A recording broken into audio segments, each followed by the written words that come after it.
Alright, so what is good, everybody on YouTube? This is of course Bullet RC. I'm coming back to you guys again with yet another video, and today I'm gonna let y'all know that this will be one of the last videos that I shoot in this room. I am actually moving out into my new place next week, so the next time you see me, or if you don't see me for a few days, or if you see a drop or a little bit of a switch, you're like, where's he at?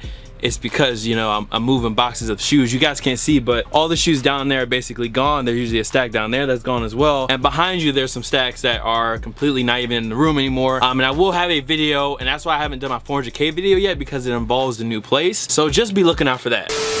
Now today's video is going to be dedicated to those who sometimes we gotta, you know, let go of some shoes for maybe a little extra squalor, or maybe they don't fit anymore, or maybe your girl's just like, yo, you don't wear those shoes, so you just take that L and you're like, you know, I don't really wear them. Sure, babe, I'll sell these too. So this is going to be for the top 10 shoes you regret selling, donating, and or letting go. Whatever you regret letting go of. And make sure to leave your list down below, because there's always that one or two shoes that we had as a sneakerhead, I guess you want to call it. We've had as a collector, a sneaker connoisseur, whatever. It's always those few shoes that we had, we sold, and some of them we want back, and some of them we just wish you wouldn't have sold in the first place.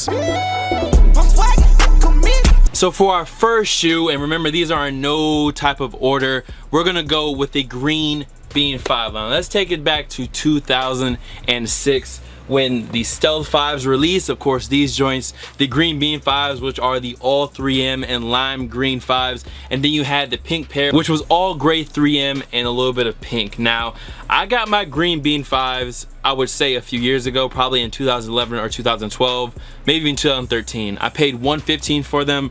In the unboxing, I was, you know, grateful to have them. They were just a little bit creased in the front, and for what I paid for them, I thought that the value was good, but I wasn't really getting a lot of wear out of them, and eventually I let them go. And honestly, I wish I still had that shoe. Some of these older shoes, now once again, that was 10 years ago, you know what I'm saying? This shoe right here is 10 years old. Will I sell these? No.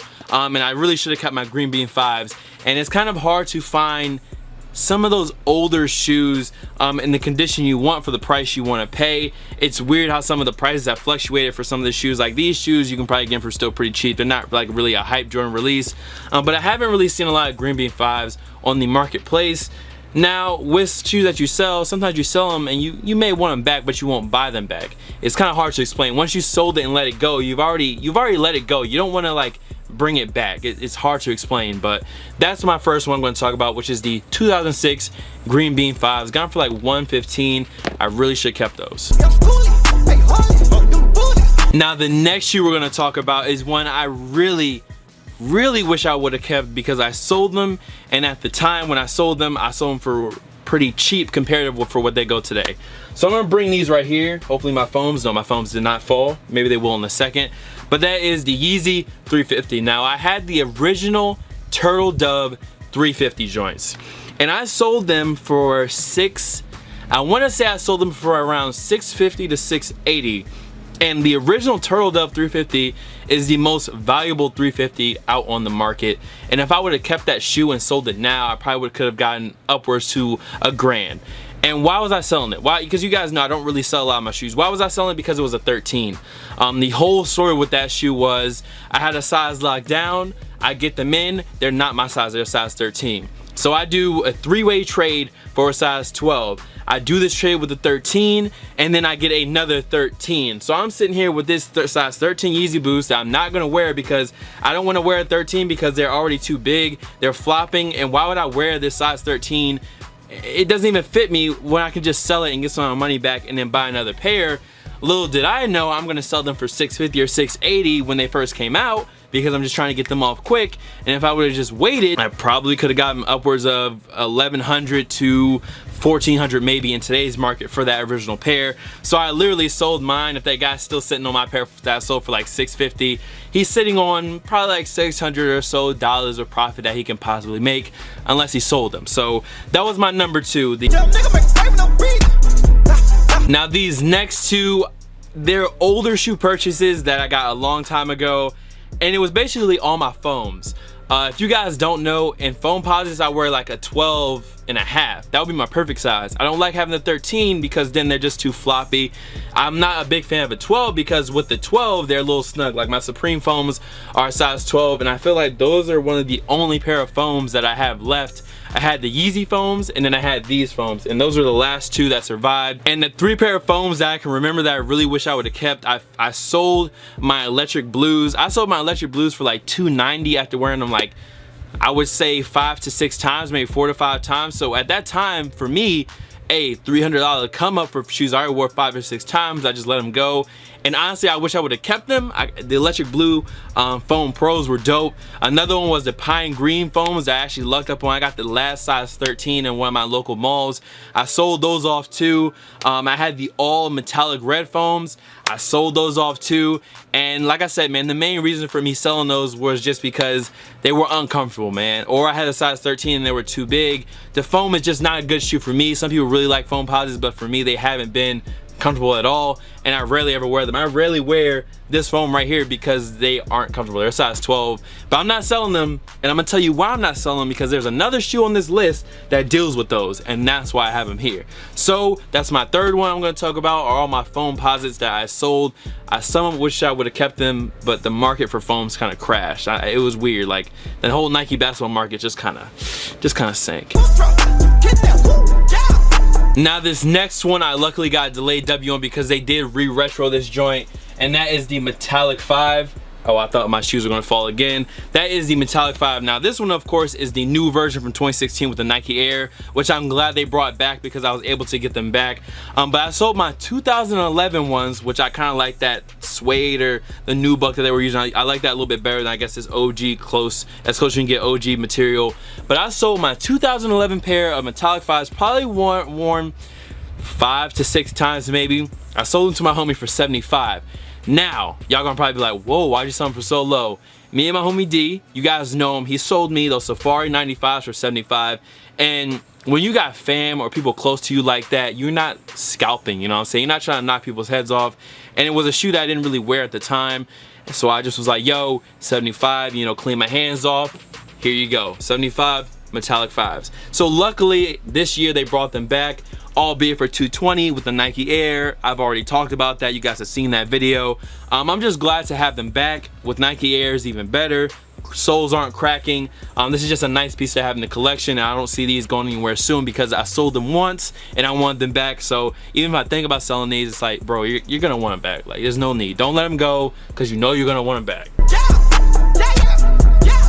So next up, the next shoe we gotta talk about is the Kobe 7 Invisibility Cloak. This has to be one of the illest Kobe basketball shoes, in my opinion, of course, to ever release. It has this jellyfish feel.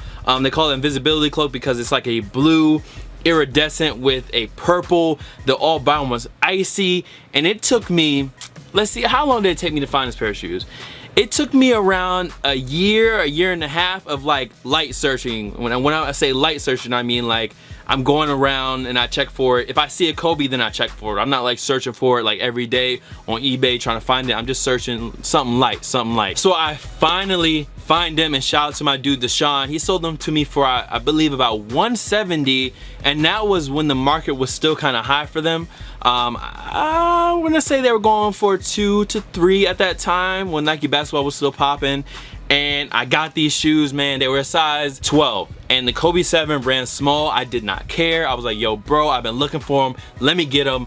Let me get you this money and let me get these Kobe's. So I got the Kobe's. I had them, and then I got into that Nike basketball slump. I wasn't wearing them as much, and I eventually let them go. I sold them and bought something else. And now that I look at it, it was one of those more cooler Kobe's I wish I would have kept, and it's not the only Kobe on this list. So that's the Kobe 7 Invisibility Cloak, one of the best Kobe's to ever release, in my opinion at least. Another one your boy spent hours trying to get is the Air Jordan 4, the Thunder 4s. I am not gonna lie to you guys, I have a feeling I still have these. I just haven't looked. If I have them, I'll let you know because I'm moving all these shoes, but I'm pretty sure I sold them. And the Air Jordan, the Thunder 4s, was that shoe that I camped out for. Now I was camping out for the Bread 11s and they dropped the 4s at the same time. So if I was only trying to get the 4s, I camped out for 20+ hours for this shoe. And usually with a shoe like that, where I took all that time, I don't even sell it because at that point, any value has been lost. If I spent 20+ hours and I really can't recoup any of that in monetary value and revenue value, then there's no point to sell it. And I think I sold it a while back. And it was just one of those shoes that I don't really see a lot of people wearing. I still think it's a dope Air Jordan 4. I think it's one of those more low-key heat type 4s. And if I still do have it, I'll show it because I'm moving and I'm looking at shoes now because I'm moving and tossing boxes and seeing what I still have, what I don't have, what I need to sell, what I need to get rid of. And if I still have it, then I'll show it, you know what I'm saying, when I find it. But I honestly think I sold them a while ago. And 20+ hours, dog. 20+ hours in December. That was a really old vlog, man. But another one, man, another one. So we only have 2 more shoes. The last one is the most heartfelt for me, so I'm gonna save that one for last. But this one's gonna be one I just sold because I really couldn't fit it, and that is the Concepts and Vans Old School Rat Hunter. This was a dope colorway, from the checkered to the jean feel to the tape feel. It was a really dope collab. Of course it was a Concepts collab. They have some really dope collabs. And it was one of those shoes where I had it for a really long time, and eventually I had to let it go because it was a size 11. I wore it like once or twice. It just was one of those shoes where it wasn't gonna fit. Taking out the insoles, it wasn't gonna fit. It still wasn't, you know, it wasn't what I needed it to be for me to keep it. And unfortunately, I sold it. I remember getting that shoe, I was super pumped. I brought my like old, I think it was like a Fender like starter kit guitar that I got from like 1st or 2nd grade to do the review, getting all the shots, and I was just extremely pumped to get that shoe. When I finally got it, was a size 11, and you know, I just, it was no need to keep it, man. It was no need to really keep that shoe because I really wasn't gonna wear it, so I let it go. Got some cash for it, and I copped something else, and that's just the regular cycle of things, man. You get something you can't really wear it, it's either you're gonna keep it or you're gonna let it go. The last one is the one with the most heartache for me, and it is the shoe that I had to trade to get this shoe when it first came out. And that shoe is, one second, let me explain why. When this Supreme Foam first came out, I wanted the black pair so bad. You know what I'm saying? I wanted that Supreme Foam so bad, and the market value on these when they first came out was from $500 to $700, okay? Yeah, around 5 to 7, depending, and some even going 7 to 8 when they first came out, you know, when they got that initial hype. So I saw this shoe, I think I talked about it in the video, and a guy comes to me and he's like, yo, I wanna do a trade. I wanna do Supreme Foams for your black cement 3s, my 2011 joints, and cash, and you cover shipping. So it took us a few days. We go through, and this is a deal we settled on, and in all honesty, it is not a good deal. It was a decent deal at the time. It was decent, but it really was never in my favor. It was in his favor, and I took it anyways because I really wanted the shoe. And the deal was black cement 3s. Mind you, I only wore them under 8 times probably, plus like 400, plus I paid for shipping for these. At that time, those 3s could have went for, I want to say, $230 to $300, you know, in the condition they were at that time, $230 to $300. So I paid $400 plus shipping plus the 3s, and I came out with this pair of shoes right here. But that was about 10 or 11 shoe stories that I have of stuff that I wish I wouldn't have sold. If you have any, leave them down below, but I don't want to keep you guys any longer. Those are my sob stories about shoes that maybe I shouldn't have sold, maybe I should have, you know, having second thoughts. But it is what it is, man. You know, these shoes, they can come and go. You know what I'm saying? You usually can get any shoe that you have over again. There's only those certain shoes that you can't get, so it's life. You know, it is what it is, man. It's just shoes, you know what I'm saying? It is just shoes. Anyways, that is it. Much love to all the fam, followers, and of course supporters. You guys can follow me on Instagram, Twitter, SoundCloud, Snapchat. The Snapchat is bull.cb, by the way. Here, there, blase, but of course, Bullet RC. I'm gonna see you guys in the next video. Y'all be easy. I am out of here. Peace.